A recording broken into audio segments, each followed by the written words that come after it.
Assalamualaikum warahmatullahi wabarakatuh. Alhamdulillahirabbil alamin wa bihi nasta'in wa ala umurid dunya waddin. Wassalatu wassalamu ala sayyidina Muhammadin wa ala alihi wa sahbihi ajma'in. Amma ba'du. Konco Web TV Wonosobo yang selalu dirahmati oleh Allah Subhanahu wa taala. Malam 1000 bulan atau Lailatul Qadar adalah satu malam yang hanya terjadi di bulan Ramadan.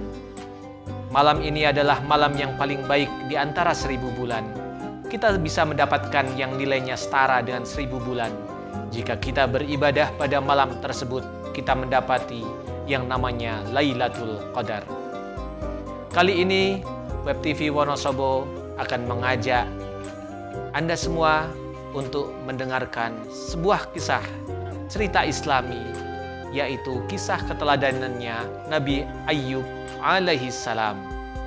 Tapi sebelumnya, bagi yang belum sholat, silahkan sholat terlebih dahulu. Jangan sampai tayangan ini menjadikan kita lalai dengan kewajiban kita kepada Allah Subhanahu wa ta'ala. Amin ya robbal alamin. Ayyub adalah cicit Nabi Ibrahim alaihi salam.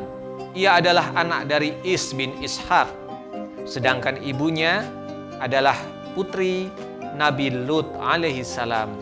Ayyub tumbuh di Syria, keluarganya kaya raya. Seluruh kekayaan keluarganya ia warisi. Setelah dewasa, ia menikah dengan cucu Nabi Yusuf, yaitu Rahmah.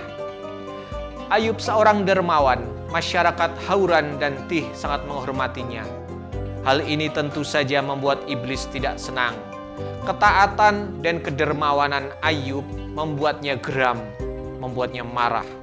Dengan segala cara, iblis berusaha memperdaya Ayyub alaihissalam. Rasa syukur Ayyub diwujudkan dalam ketaatan imannya, teguh, ibadahnya rajin, siang dan malam tak pernah lengah beribadah. Salat dan zikir tak pernah terlewatkan. Ayyub tak banyak menghabiskan waktunya di dalam mihrab. Ayyub banyak menghabiskan waktunya di dalam mihrab, tempat beribadah saat itu. Akhlak mulia menghiasi tindak tanduk Ayyub, padahal dia seorang yang kaya raya. Karena tipu daya dan godaan dari si iblis laknatullah ini, iblis yang sangat murka dengan Ayyub, sangat marah dengan Ayyub, dijadikannya Ayyub jatuh miskin, kekayaannya ludes. Ayyub tak punya apa-apa lagi.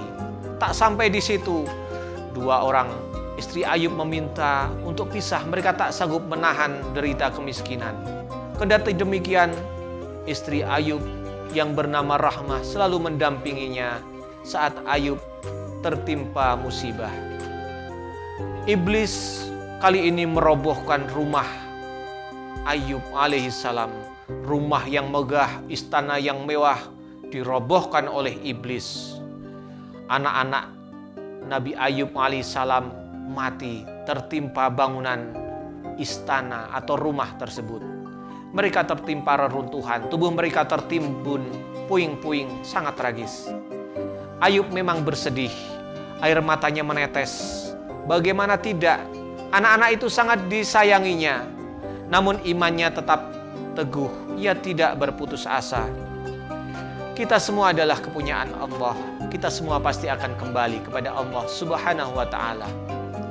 Kembali iblis beraksi agar Ayyub tidak taat beribadah lagi dengan dibuat sakit. Mereka menyebarkan bermacam-macam kuman. Kuman-kuman mulai bekerja. Ayyub mulai merasakan kesehatannya terganggu.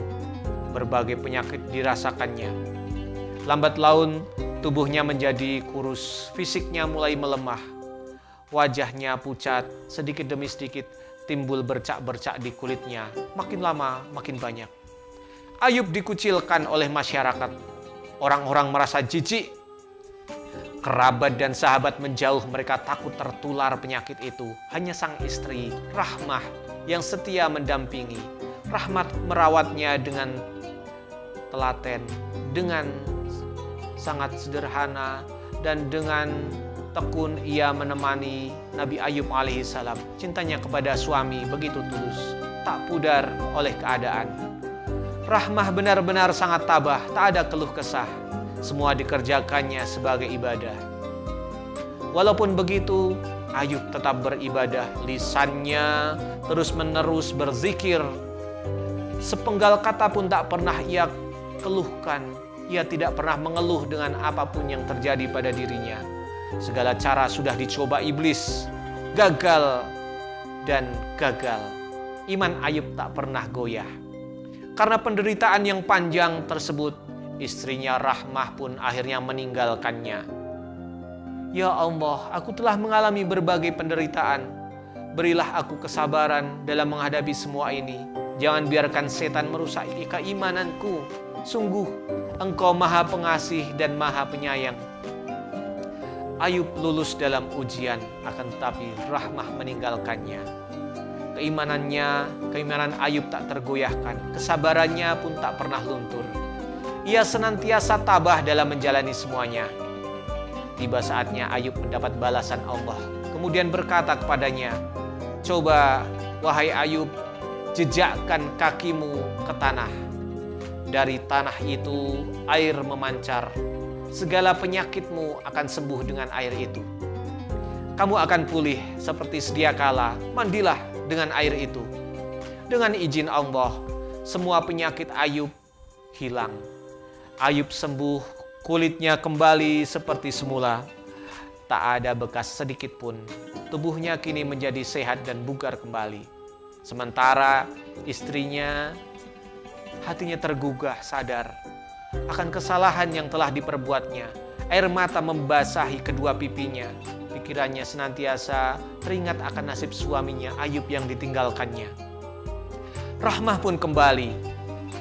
Karena pernah meninggalkan Ayub sesuai sumpahnya, pada saat itu Nabi Ayub bersumpah akan memukul, akan menyambuk, memberikan cambukan kepada Rahmah istrinya yang meninggalkannya. Kalau kembali akan saya cambuk sampai 100 kali.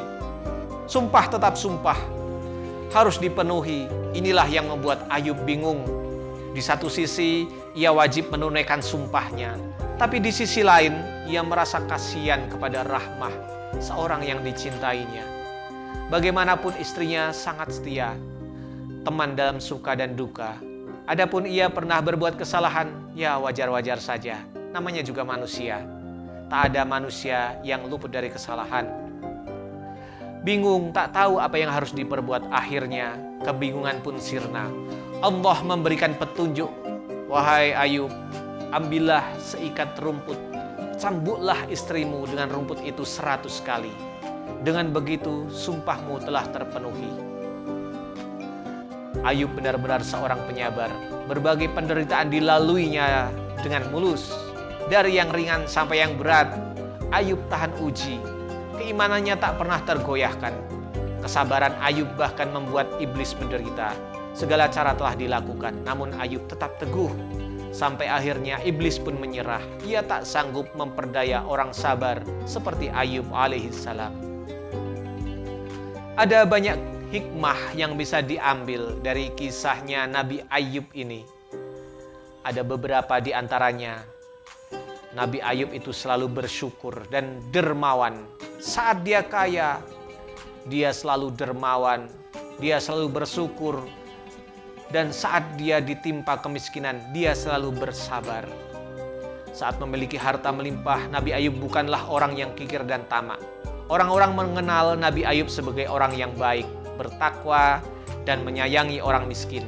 Dengan harta yang dimiliki, Nabi Ayub biasa memberi makan orang miskin, menyantuni para janda, anak yatim, dan ibnu sabil, orang yang bepergian. Sedangkan ketika diuji dengan kemiskinan, Nabi Ayub tetap menjadi orang yang sabar. Dalam keadaan miskin dan sakit, Nabi Ayub tidak berhenti berzikir kepada Allah. Meskipun saat itu dia kehilangan harta, anak, dan dijauhi oleh masyarakat sekitarnya. Nabi Ayub juga tidak meletakkan kesedihan dan kebahagiaan pada harta yang dimiliki. Pada waktu ada, dia syukuri. Pada waktu dia tidak ada, diikhlaskan karena semua hanyalah milik Allah Subhanahu wa Ta'ala. Itulah yang bisa kita ambil hikmahnya dari kisah Nabi Ayub alaihissalam, yaitu sabar jika kita ditimpa musibah dan bersyukur jika kita menerima kenikmatan dari Allah Subhanahu wa Ta'ala. La in syakartum la azidannakum wa la in kafartum inna azabi lasyadid. Kalau kita bersyukur dengan nikmat yang diberikan oleh Allah, kita akan ditambah kenikmatannya. Tapi kalau tidak punya rasa syukur, maka azab yang pedih akan kembali kepada kita. Semoga kita berjumpa kembali dengan kisah-kisah selanjutnya dari Web TV Wonosobo. Wallahul muwaffiq ila aqwamit thoriq. Wassalamualaikum warahmatullahi wabarakatuh.